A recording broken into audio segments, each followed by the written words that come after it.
Abigail Adams, the First Lady.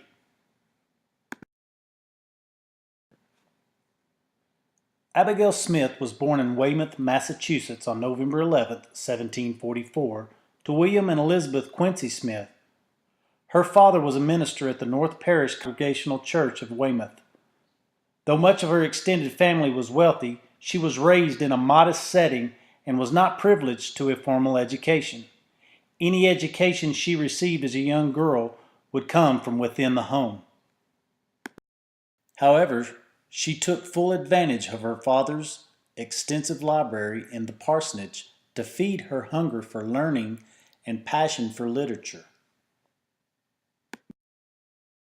Abigail was married to John Adams on October 25, 1764, who, like Abigail, came from a modest upbringing. Abigail Adams was a true pioneer and role model for the modern-day woman due to her role as a vocal advisor to her husband and president, her efforts for ensuring equal rights and fair treatment of all women, and her efforts in abolishing slavery.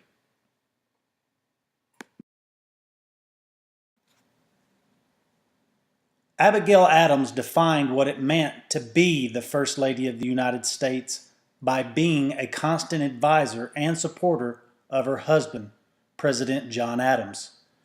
She gleaned from the experiences of Martha Washington on how to be the First Lady and then endeavored to define the role for future First Ladies further.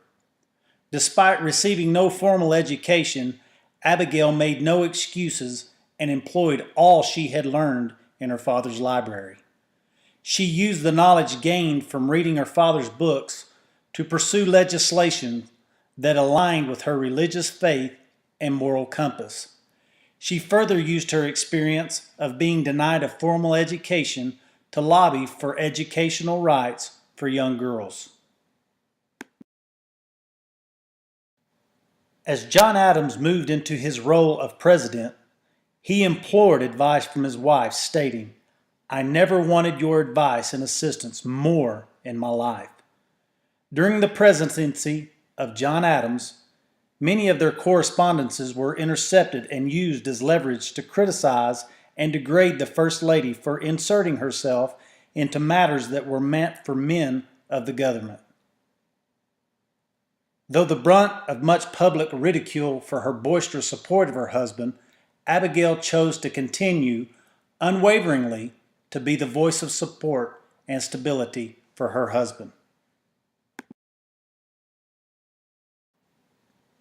Though not an intentional feminist, Abigail is known as one of the innovators of the early women's rights movements. In her letters to John, she would frequently remind him to remember the ladies and be more generous and favorable to them than your ancestors. As can be seen in her letters to President Adams, she was continually looking for ways to improve education opportunities for women. She often warned of a possible rebellion by the women of her time if they continued to be bound by laws, yet had no voice or representation in political matters. Abigail urged her husband to use his power to break the ruse that women were placed on earth merely for man's sexual pleasure. Regard us then as beings placed by providence under your protection and imitation of the supreme being that makes use of that power only for our happiness. While desiring equal rights for women, she remained equally focused on her role in keeping her home together, as can be seen in her numerous mentions of assuring that the farm was successful, the children were properly clothed and fed, and her care for neighboring families.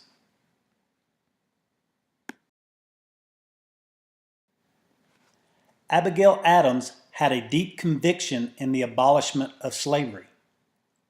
She described slavery as an iniquitous scheme to fight for what was daily robbed and plundered from slaves who had the same right to freedom. She accused slave owners of lacking the passion for liberty.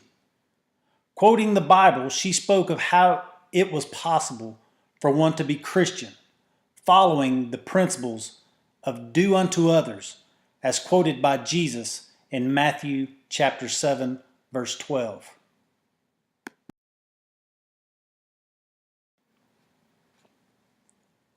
In February of 1797, she wrote to her husband concerning a young black boy who came to her requesting to go to school to learn to read and write.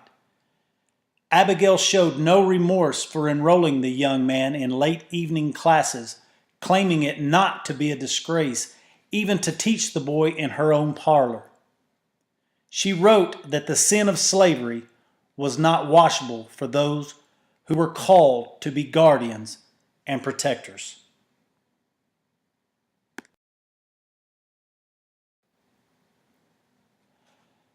Abigail Adams truly brought definition to the role of First Lady of the United States.